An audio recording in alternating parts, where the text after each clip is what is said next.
Olá, eu vou apresentar um trabalho intitulado Arborização Urbana na Bacia do Rio Roncador, em Duque de Caxias.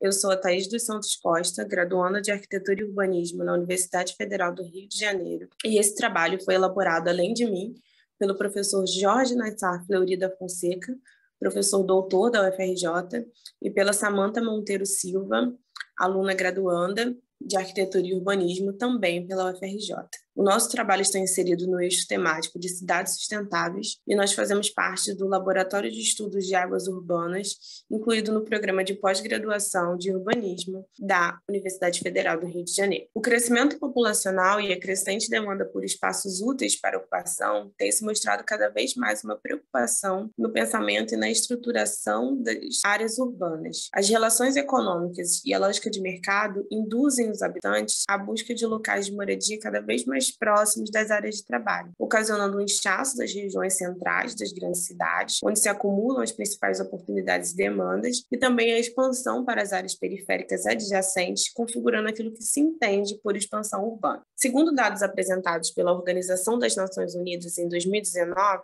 55% da população mundial já vivia em áreas urbanas e a expectativa é de que essa proporção aumente para 70% até o ano de 2050. Esses dados apontam, então, para a necessidade de um planejamento que equacione o aumento dos serviços de infraestrutura urbana, a garantia do ambiente urbano de qualidade e a prevenção de impactos de forma que seja possível a existência de um ambiente que priorize a saúde da população e a qualidade ambiental, visando assim a sustentabilidade. A Agenda 2030 para o Desenvolvimento Sustentável, onde países se comprometeram a tomar medidas ousadas para promover o desenvolvimento sustentável, conta com um total de 17 objetivos, dentre os quais o objetivo de número 11, o de tornar as cidades e os assentamentos urbanos inclusivos, seguros, resilientes e sustentáveis, é um desafio para os gestores públicos e para os planejadores urbanos. Os pontos de encontro entre os espaços construídos e não construídos são regiões estratégicas para discussão a respeito do desenvolvimento urbano sustentável. O objetivo desse trabalho é, então, estudar a arborização urbana em uma dessas regiões de periferias urbanas, em que se colocam as áreas de expansão urbana, ainda com uma baixa densidade populacional e que possuem um potencial muito grande para uma ocupação urbana mais sustentável. O objeto de estudo é, então, a Bacia do Rio Roncador, que está localizada no 3º distrito de Duque de Caxias, o distrito de Imbariê. A bacia ela tem uma área de 17,7 km² e está inserida na subbacia dos rios Estrelas, Inhomirim e Saracuruna, uma das principais subbacias da Baía da Guanabara. Ela tem como seu principal rio o Rio Roncador, que possui 7,36 km de extensão. Ele começa o seu percurso nas proximidades da Avenida Automóvel Clube e passa a jusante pela rodovia Rio Magé. É importante a gente destacar também as condições fisiográficas dessa bacia, porque ela está inserida numa área de baixada, ela faz parte da Baixada Fluminense, fazendo parte, então, de uma região que é extremamente plana e, além disso, ela sofre a intervenção da barreira orográfica da Serra do Mar, o que faz com que essa região seja naturalmente mais propensa a eventos de inundação. Um problema muito recorrente em regiões de cenários urbanos como esse, que é um cenário também de expansão territorial. O município de Duque de Caxias ele apresentou uma constante expansão demográfica após a segunda metade do século XX, devido à presença das ferrovias e, posteriormente, com a chegada da rodovia Washington Luiz, que atraíram muitas indústrias para a região, estimulando a vinda de novos moradores e, consequentemente, a expansão dessa ocupação urbana. Inserida nesse contexto, a Bacia do Rio Roncador passou por um processo de ocupação urbana muito rápida e ainda vem passando. E é uma ocupação muito marcada pela falta de planejamento, pelo baixo índice de infraestrutura urbana. A região ela é muito caracterizada pela ocupação de terrenos inapropriados, como solos hidromórficos e planícies de inundação. Existe também a questão da pavimentação das ruas, que acabam provocando o aumento do escoamento superficial e a redução da infiltração da água no solo. Existe também uma questão importante, muito relevante para essa análise, que é a retificação dos cursos da água, que influenciam no aumento da velocidade de escoamento das águas pluviais, e esses e outros fatores que são muito característicos não só dessa região, mas da expansão urbana geram uma série de problemas, como a deterioração da qualidade do ambiente urbano, o aumento da poluição atmosférica e das águas, a alteração do microclima da região, uma degradação intensa do solo urbano, o aumento da recorrência de eventos de inundação e como um foco principal do trabalho, que é a falta dos espaços livres e de vegetação. É importante a gente destacar os benefícios da arborização para o ambiente urbano. A vegetação, ela primeiramente participa, diretamente do ciclo hidrológico e está relacionada a aspectos ambientais muito relevantes para a área urbana, uma vez que ela contribui para a retenção e estabilização dos solos, previne contra a erosão do solo, uma vez que ela tem um efeito amortecedor da chuva e favorece também a infiltração da água, proporcionando assim um menor escoamento superficial. Ela integra esse ciclo hidrológico através também do processo de transpiração e é muito importante no processo de drenagem urbana, uma vez que as áreas precisam de uma certa permeabilidade no solo, no local onde elas estão inseridas. Então, na ilustração que a gente coloca aí na imagem à direita, a gente consegue perceber a diferença nesse percentual do escoamento superficial numa área que ainda possui a sua cobertura vegetal de forma integral. Então, a gente percebe que nesse tipo de situação, o escoamento superficial é de apenas 10% e boa parte da água consegue ser absorvida e filtrada pelo solo, enquanto 40% são devolvidos para o ciclo hidrológico através da evapotranspiração. E já na última imagem, que é uma imagem que representa uma região que tem a sua superfície de 75% a 100% impermeabilizada, a gente percebe que o escoamento superficial sobe muito, ele vai para 55%, e apenas de 10% a 15% da água consegue ser absorvida pelo solo. A arborização também influencia muito na melhoria no equilíbrio do microclima local, uma vez que a vegetação tem menor capacidade calorífica e condutibilidade térmica do que os materiais dos edifícios. Ela ajuda no combate à radiação solar, uma vez que grande parte da radiação vai ser absorvida pelas folhas e a reflexão é muito pequena nesses casos, e ela ajuda, consequentemente, na redução da insolação. As folhas, elas também podem contribuir no processo de purificação do ar, uma vez que elas vão filtrar a poeira e reduzir os índices de poluição, atuando em ações muito importantes como o sequestro de carbono e o conceito de cidades esponja. A arborização também favorece o aumento da umidade relativa do ar, contribuindo para a redução de doenças respiratórias. Então, a gente consegue associar a arborização com todas essas questões, uma vez que a melhoria do acesso aos espaços verdes, ela vai proporcionar a ampliação das oportunidades de recreação, a redução das ilhas de calor, a melhoria da qualidade do ar. Todos esses fatores contribuem diretamente na melhora da saúde da população, favorecendo melhores resultados de saúde, tanto saúde física quanto saúde mental. E essa melhora na saúde física e mental da população vai ocasionar para o Estado, para o município, uma redução de gastos com saúde e também um outro fator importantíssimo, que é a redução da perda de produtividade da população. Existem também outros benefícios da presença das árvores que são menos evidentes e contabilizáveis, como o fato de que cada uma delas vai abrigar uma imensidão de espécies que dela dependem para viver, como bromélias, orquídeas, insetos, pássaros, etc. E desse modo, a arborização urbana ela deve ser sempre prioritária na elaboração de cidades sustentáveis. A arborização é uma questão tão importante que ela pode ser associada diretamente também a outros 3 objetivos de desenvolvimento sustentáveis, sendo o primeiro de saúde e bem-estar, que se propõe a assegurar a vida saudável e promover o bem-estar para todos, em todas as idades. O objetivo de número 13, que é a ação contra a mudança global do clima, e também o objetivo de número 15, que é o objetivo de proteção e recuperação da vida terrestre. É importante a gente destacar que esse é um assunto que vem sendo debatido por diversas grandes cidades pelo mundo, que vem utilizando a arborização como um fator importante para a recuperação das suas cidades e para a prevenção do aquecimento global. Esse estudo foi dividido em 3 etapas,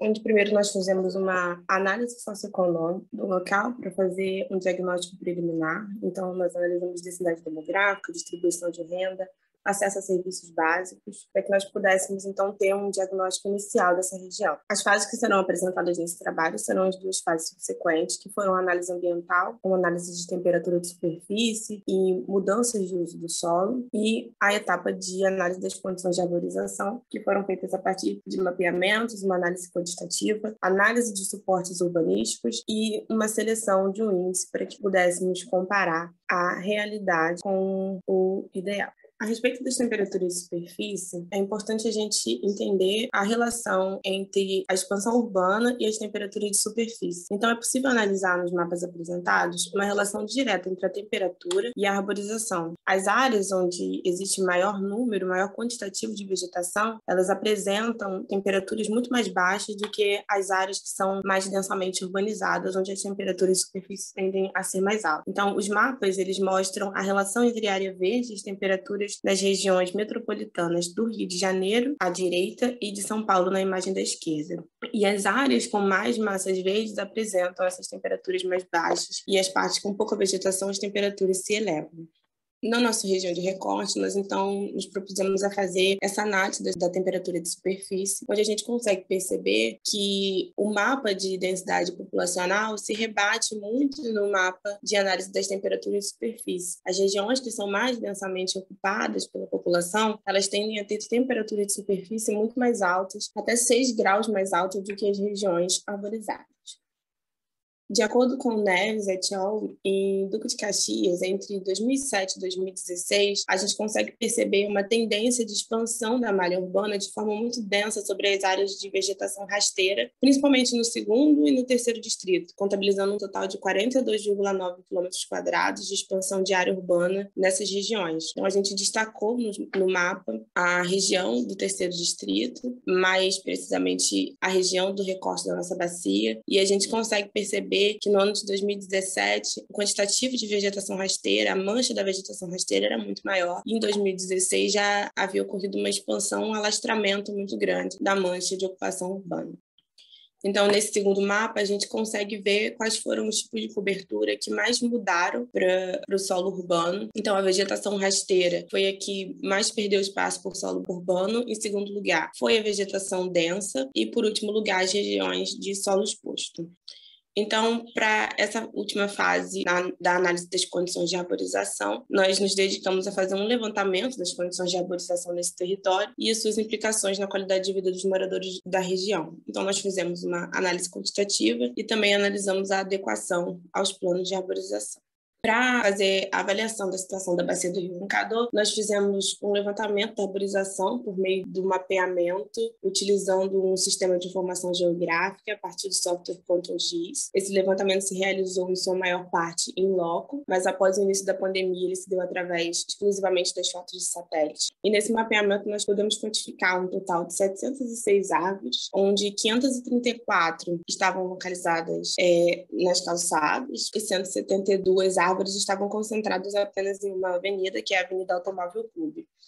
O estabelecimento de diretrizes buscando conciliar as árvores com os diversos usos do solo urbano, ela tende a auxiliar e nortear o planejamento da arborização. Mas, a nível federal, não existe uma política nacional de arborização urbana que norteie os municípios nem os estados. A nível estadual e municipal, alguns municípios e estados inseriram as questões relativas à arborização em seus planos diretores de desenvolvimento urbano ou elaboraram um plano diretor de arborização à parte, como é o caso do município do Rio de Janeiro e o estado de São Paulo. Mas essa falta de diretrizes estaduais e federais em relação à arborização dificultam muito a elaboração de uma padronização de planos ou manuais pelas prefeituras que nem sempre conhecem os requisitos fundamentais para a elaboração de um plano adequado que possa ser posto em prática. Apenas 6 estados brasileiros possuem, de fato, uma legislação estadual ou um incentivo para a elaboração de um plano de arborização, e o estado do Rio de Janeiro não se encontra nessa lista, de forma que fica a cargo dos municípios elaborarem os seus instrumentos de planejamento de arborização. O instrumento urbanístico que foi utilizado nessa forma de análise, então, foi o Plano Diretor Urbanístico de Duque de Caxias, que foi elaborado em 2006, de forma que ele se encontra desatualizado, mas ainda está em vigor. E o plano menciona a arborização urbana em uma única vez. Em sua qualificação viária, ele indica que tanto as ruas coletoras quanto as arteriais deverão possuir árvores a cada 20 metros e que nas ruas locais essa distância deve cair para 10 metros. Para o estudo de arborização urbana e ou áreas vegetadas, existe uma diversidade muito grande de índices com metodologias que se utilizam dos mais variados elementos, não havendo assim uma possibilidade de comparação entre os mesmos. No presente estudo, optou-se por desconsiderar a vegetação do interior dos lotes, sendo contabilizadas apenas as presentes nas calçadas, em territórios públicos. Dessa forma, para a análise dos resultados, optou-se pelo índice de indivíduos arbóreos por quilômetro de rua percorrido dentro do bairro de Silva Filho, sendo que e o que mais atende à quantificação da proposta feita pelo trabalho, né? O índice recomenda, então, a existência de 200 árvores por quilômetro de rua. E para a gente fazer essa análise, nós fizemos, então, um quadro comparativo, onde nós levantamos o quantitativo de árvores mapeadas nas ruas. Nós optamos por separar a Avenida Automóvel Clube, por entender que ela tem uma característica muito diferente das outras ruas do bairro. E nós fizemos também o quantitativo total. Então, nós encontramos uma relação de 3,1 árvores por quilômetro de rua. Na Avenida Automóvel Clube, esse quantitativo sobe para 43, e quando a gente soma essas duas regiões distintas, a gente vai ter um índice de 3,9 árvores por quilômetro de rua, de forma que nenhum deles atende ao índice ideal de árvores, de 200 árvores por quilômetro de rua, e elas também não atendem nem mesmo o plano diretor do município de Duque de Caxias. Então, se nós fôssemos levar em conta o plano diretor do município de Duque de Caxias, ainda seriam necessários mais 16.994 árvores nessa região de estudo. E se nós fôssemos levar em consideração o índice ideal apontado por Silva Filho, nós precisaríamos de ainda 34.694 árvores nessa região. Então, nós fizemos na rua que passa paralelamente ao rio, nós fizemos uma simulação de como seria o cenário ideal e de como que ela é atualmente, mostrando essa deficiência no plano de arborização.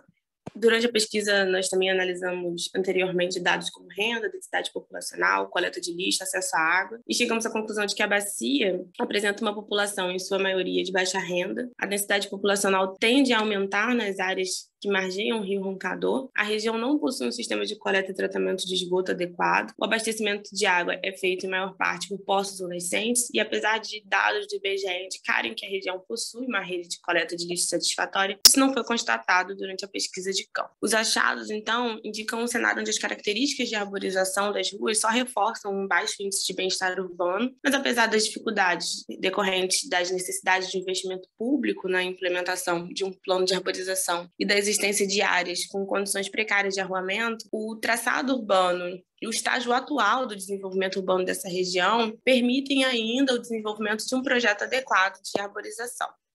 Para isso, é necessário que seja feito um estudo técnico ainda das condições das árvores existentes e uma seleção cuidadosa de espécies arbóreas, levando em consideração aspectos como a existência de uma rede elétrica pré-existente, as condições do espaço, as condições do solo e o espaço para o crescimento das copas, garantindo a qualidade do ambiente urbano. Os próximos passos dessa pesquisa envolvem a elaboração desse plano de arborização e uma seleção de espécies e adequação a estudos transversais para que seja possível a construção de um plano de revitalização para a bacia do Rio Roncador, tendo a arborização como principal aliada na construção de um ambiente de bem-estar urbano, auxiliando em ações como sequestro de carbono, redução das ilhas de calor, melhoria da qualidade do ar e suporte às redes de drenagem, entre outros fatores imensuráveis. A pesquisa, então, buscou evidenciar a importância de um planejamento urbano no recorte de estudo, que esteja sempre aliado com o estudo das condições ambientais e o planejamento dos espaços livres. Duque de Caxias, hoje, permanece segundo o Índice de Desenvolvimento Sustentável das Cidades, com uma avaliação baixa em relação às ODS sobre cidades e comunidades sustentáveis, mostrando, assim, a sua falta de planejamento ecológico